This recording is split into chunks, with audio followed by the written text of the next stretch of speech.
For Global Business Update, Michael Wilson joins us now from London. Good morning, Michael. Good morning.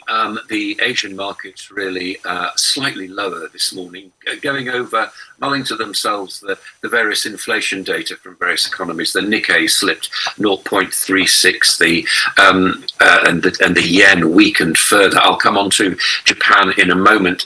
What's been going on during the week is the leadership assembly, which is taking place in China. People have been looking at that, wondering if it's saying anything about whether the economy is growing or not, which particular parts of the economy are going to develop. But they noted that the key headline figures, we talked about this earlier in the week, have actually been delayed, in their words, indefinitely. Hong Kong rose 0.32%, and Australia down about 0.5%. So what does the Chinese big party conference actually mean for the economy? The quote from it is implications from different sectors: a big boost for industrial policy, green transition and semiconductors will continue to benefit. But if you actually look at the figures, and it's very difficult to get figures out of China. I often say this: if you look towards the supply chains, which international shippers dealing in, you can tell that China is losing manufacturing to Vietnam and Malaysia, Bangladesh, India and Taiwan, for example. Its own zero COVID policy, of which we understand there is going to be no change, has closed the world's largest port in Ningbo, and Biden is obviously choking off China's access to technology and technology software, and there's a snowballing property crisis there. So all in all, not that much wiser about where China's actually going. So back to Japan then. Consumer inflation, an 8-year high, calls into question whether the central bank should continue with its soft dovish policy or not. Core consumer prices rose 3% in September, which means that citizens there are actually paying a lot for their fuel and also their food. And the price pressures in Japan are just simply being passed off by these import costs are just being passed off to consumers. And it calls into question the Bank of Japan's ultra-low interest rate policy. There may be movement there over the next few days. As far as the United States is concerned, stock futures have slipped down slightly. Fairly tumultuous session, but we're getting used to this. Better footing, which the Dow hit 400 points at session highs, but didn't manage really to maintain that. Corporate earnings were also a mixed bag as well. AT&T and IBM among the stocks that jumped, particularly because they beat estimates. Bringing you over to the EU and Germany, this business about a gas price cap. And Germany, remember, has also given its citizens 220 billion euros, or is going to give a loan to help them over what's going to be a difficult summer. Whether or not these EU leaders will actually agree on price caps, well, of course, that depends on what the weakest members and maybe some non-EU members do about oil, particularly India and China, for example. But the compromise so far is a relief for some countries there: Italy, France, Spain and Belgium, who've long demanded a ceiling on gas imports. OK, let's go to the UK now and the political crisis. Liz Truss resigned after the budget and after the market turmoil. She was in office for just 44 days. That's the shortest serving prime minister in British history. And you'll remember that on September the 23rd, Kwasi Kwarteng announced a so-called mini budget that was soon turned completely around. Most of those proposals have been reversed by his replacement, Jeremy Hunt. Sterling steadied yesterday, but I think it would be best to describe the market's reaction as positive but muted. What they're really waiting for is the detail in the October the 31st. I'm going to call it a budget as well, which is going to have its homework initially marked by the Office for Budget Responsibility. So who are the contenders, therefore, now lining up to be the next Prime Minister of the UK? Well, Rishi Sunak, number one. He's the former Chancellor and so on, and he lost ground to Truss in the final round of voting, but he was top choice amongst many MPs. Penny Mordaunt, former Defence Secretary, surged to prominence during the summer's leadership race, broadly seen as a consensus candidate. There's Ben Wallace, who is Defence Secretary, kept a relatively low profile. And of course, there are calls for Boris Johnson to be brought back as well. He's understood to be preparing the ground for that. There's Penny Mordaunt, finally. UK retail sales, as far as the economy is concerned, dropped by 1.4% on the previous month, worse than the 0.5% affected. Again, these headline figures, they're one kind of thing. I think the real thing, which is out of the Financial Conduct Authority, has revealed figures saying that 8 million people are now choosing between heating and eating as the weather actually comes on. Just briefly to commodities, I did mention this beforehand. Aluminium, if there are sanctions on Russian imports of aluminium, that's going to have big effects as far as supply chains are concerned. Earlier in this week, stocks of aluminium, the London Metal Exchange, leapt, but that's probably due to Russian imports. That probably will be brought to bear and reduced very, very slightly. But there are these threats to the supply chain. And finally, oil, again, higher prices. But then again, President Joe Biden approving the release of 15 barrels a day. There are lots of difference going on at the moment in the market. But perhaps if you were to take Brent at settling between a range of $90 and $100 a barrel, you'd be about right for the foreseeable future. That's the global view. All right, real quickly, I'd like to ask, so what becomes of the economy now as regards energy? Since the energy plan has been scrapped, do people now have to foot that big energy bill? And because we don't even know what is going on in the UK economy, are some of the things Boris Johnson's put in place, are they still there? Things like that removal of tax on petrol prices and other things like that. You know, what's the balance of the economy now? Because the pound went up was just temporary because Liz Truss was finally out. But if the fiscal reports come out on Halloween Day, things might change. What's the consumer feeling now in the UK? Because everything just looks like a state of flux, like without form or void. Can I use the word tohu bohu? I think you're absolutely right. I think the British consumer is to whom we ought to address these kind of things. I mean, the country is basically leaderless at the moment, and still trying to go through its huge economic problems. So I think that all will depend upon the detail on October the 31st of what this budget actually contains, what the Office for Budget Responsibility thinks about it, and then the Bank of England will have to make their decision on November the 3rd and 4th of their meetings of the Monetary Policy Committee. I think it's going to be very difficult indeed. I mean, it's very difficult to say.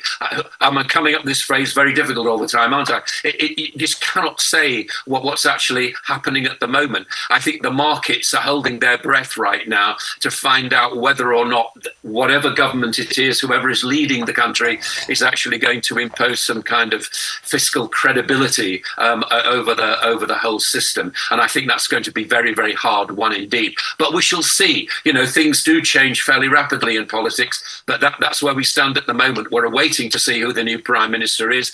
Whether or not Jeremy Hunt is in charge as the Finance Minister or the Chancellor of the Exchequer remains to be seen, and how will he actually manage to have a co-relationship with if the new Prime Minister comes out of the list of four that I mentioned. It could be somebody outside that. It could even be, as I said, it could be Boris Johnson. Who knows? There's great uncertainty at the moment. But as I say, we'll know by the end of next week who the new Prime Minister is. That at least is a firm step, I think, in the right direction. Okay, Michael Wilson, first let me congratulate you on becoming a prophet. Yesterday, when I raised the issue regarding Liz Truss, and I was asked you the question whether she will be there till weekend, you said no. You said maybe by noon she will be out. and you were spot on. So maybe prophecy has become one of your talents. And you were very right. Before 2 o'clock, she was out. But the bitter end of Tosonomics and also the Liz Truss premiership, was foretold, and it happened. But the question is, what is next? Because it is clear that whoever wins out of all the people you have mentioned as possibilities will also lose, because British economy is in tatters. What options, as an economist, will you recommend for the next prime minister who will show up, whoever that person is? How do you fix the British economy? That's the challenge right now. I think what we're looking, what's going to happen is there will be a return to financial orthodoxy. The Tory party will be centrist, if not leaning slightly towards the left. There will still be large loans and so on, but there will be an attempt to close this so-called £45 billion black hole. Again, I think we're looking towards, I'm not trying to not answer your question properly, but I think we're looking towards October the 31st when the detail of that will actually happen. I think that what will happen in the meantime is that the majority of the world's markets and will also be and the politics in this country will be concentrating on who the next prime minister actually is and what his relationship with Jeremy Hunt, the new finance minister, will actually be. I think that's going to be absolutely crucial to it. But that sort of aberration of going for growth, as you said. I mean, I don't think many people would disagree with the fact that in an economy, you need, if you want to go for growth, then you don't do that by raising taxes. You do it by lowering taxes and allowing entrepreneurial people and also instincts to succeed, because however you deal it, the only way you grow an economy is by gathering in more tax from businesses, and so therefore I feel as though that there will be a bit of orthodoxy about the way forward right now, again depending on who the prime minister is. But the real job is to restore the market's credibility, and I think they're probably going to hold their collective breath until October the 31st. But they certainly, I think one big lesson from all this is you mess around with the bond markets at your peril. They are much mightier than most governments. Yeah, absolutely correct. Yeah. Lessons to be learned from what has happened in Great Britain.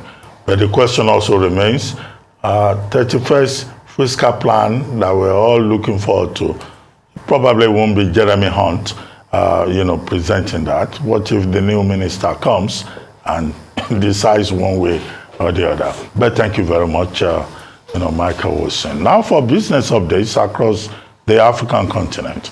Rotus Udiri is here. Good morning, Rotus. Good morning, Doctor. Good morning, Rufai.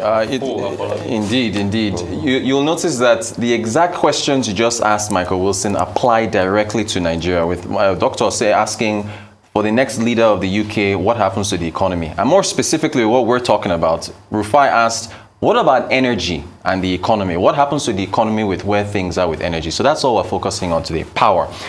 The president met with executives from Siemens just a couple days ago at the State House in Abuja, and he promised a number of assets, about 20 transformers, mobile substations. This is all part of the presidential power initiative that has been signed with Siemens. You know this dates back to 2019, right? Mm-hmm. Now, that's President shaking hands with Christian Birch, who is the president and CEO of Siemens Africa. Take a listen to now listen, before we take, let me set the stage here.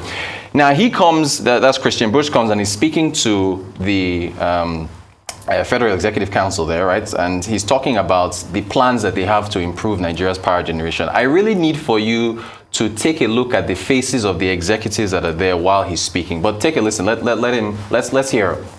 My team is fully committed also to be in person here in the country and then to resolve the matters on the ground, to push in the next couple of weeks and months, really, as much forward as is still possible.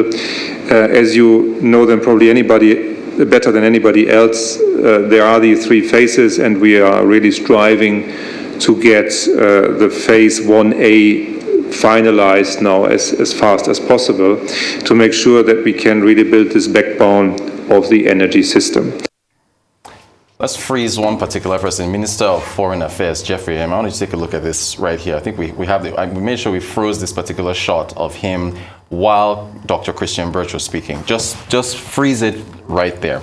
Now, while he is talking, he essentially, the look on his face essentially says, this isn't happening, right? It's not happening. Now let me explain why. Let's go back to 2019. A tweet from the president, in fact, a series of tweets from the president.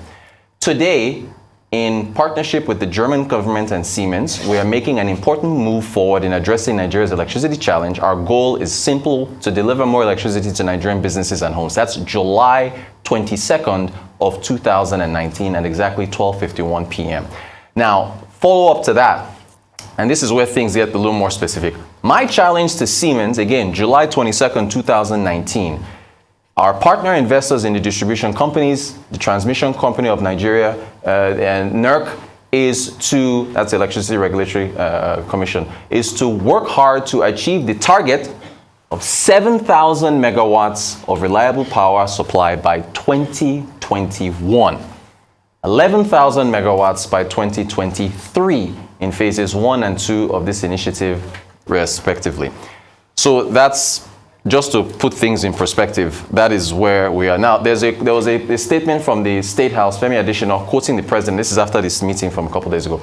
A plan to deliver capacity improvements of 2,000 megawatts in the transmission distribution interface is now firmly the focus of the presidential power initiative of phase 1. Can we go back to the previous tweets? I just want to go back to the tweet. Let's jump backwards. I just want to jump backwards just so everybody that's watching can keep score.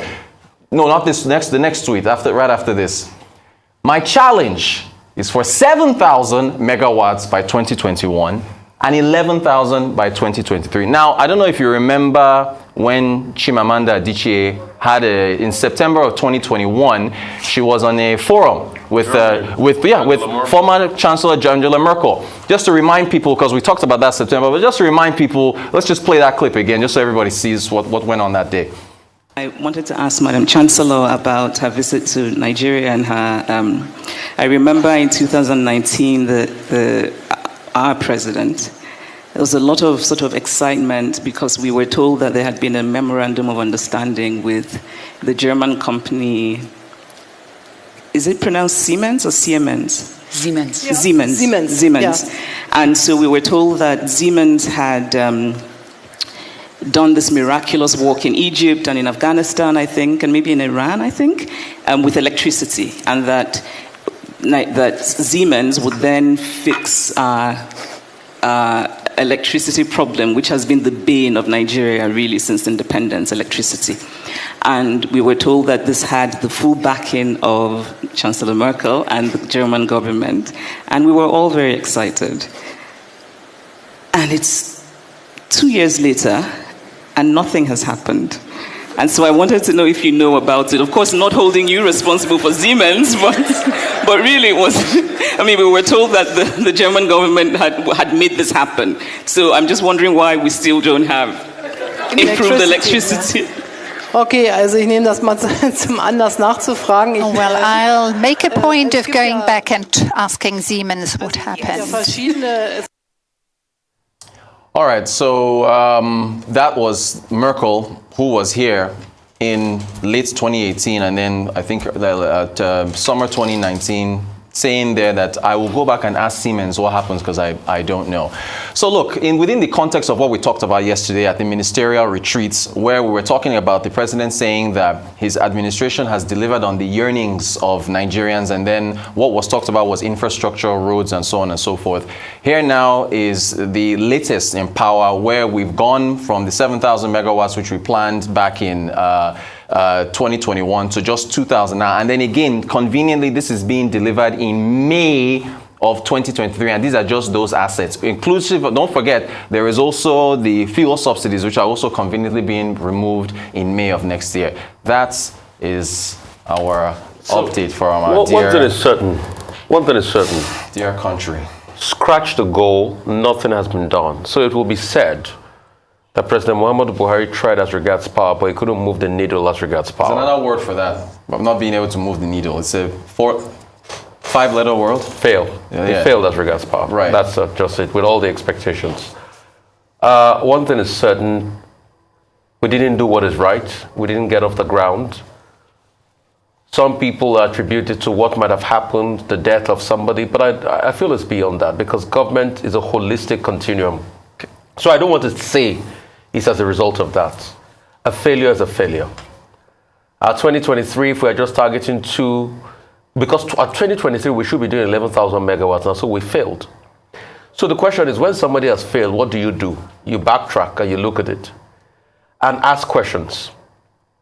If we have a new government today, is this deal even going to continue in the first place? Because that's one first question we should ask.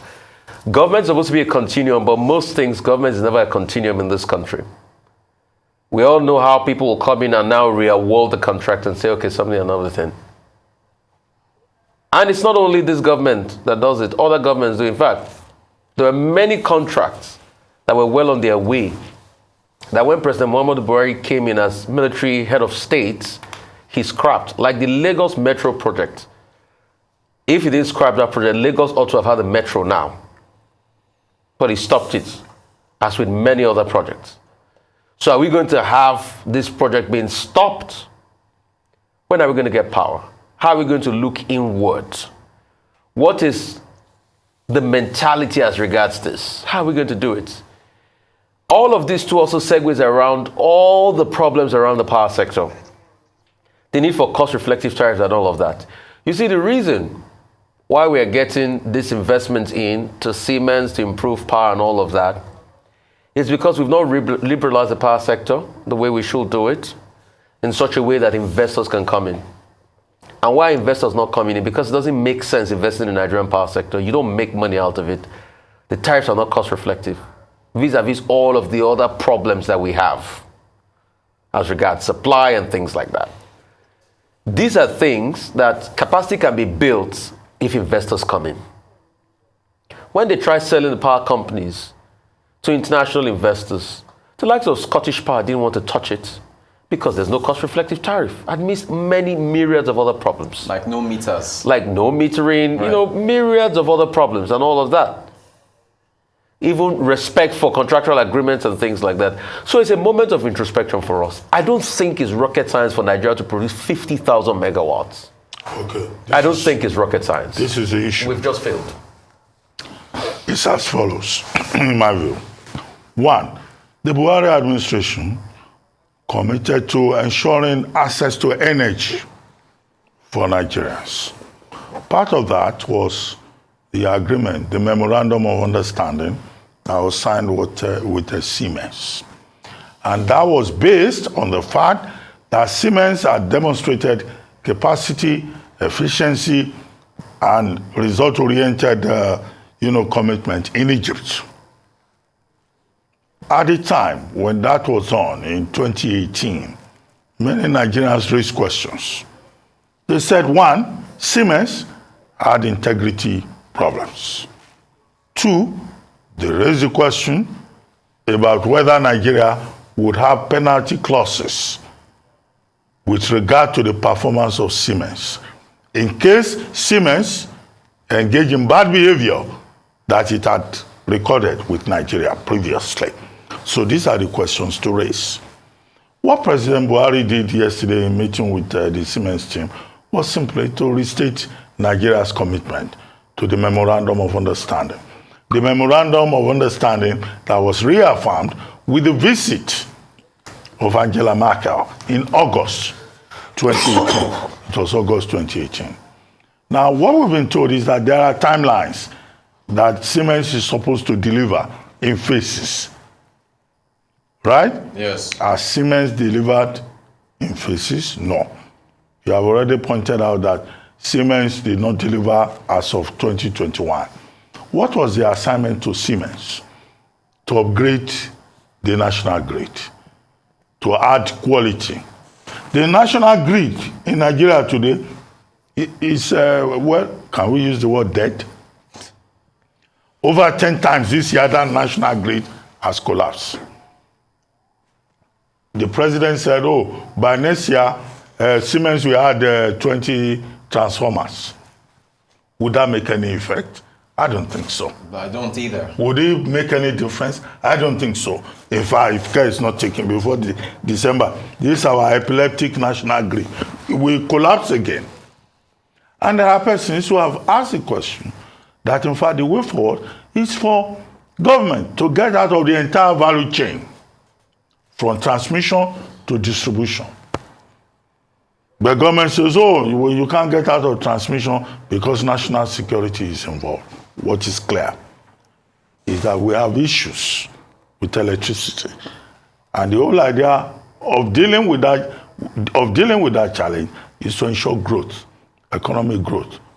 From the manufacturers at the high end to Baba Kabiru, who is, vulcanizer, worker, as we call them. Vulgar. Or all these people doing, small jobs at the end. And to people like you who need electricity. We need it badly. So that really badly. When you are in a romantic mood. No, it's not romantic. It's businesses, doctor. Businesses and overhead costs. That is the frustrating thing about this situation. You also need You're making me laugh. You're making me laugh, doctor. This is incredibly frustrating. It's incredibly frustrating, doctor. Nigeria has invested about 63 million euros. I thought that was all they said it around that amount. 63 million euros. And what do we have to show for it? We have no results. 4 years later, since 2018. Those, in my view, are the questions.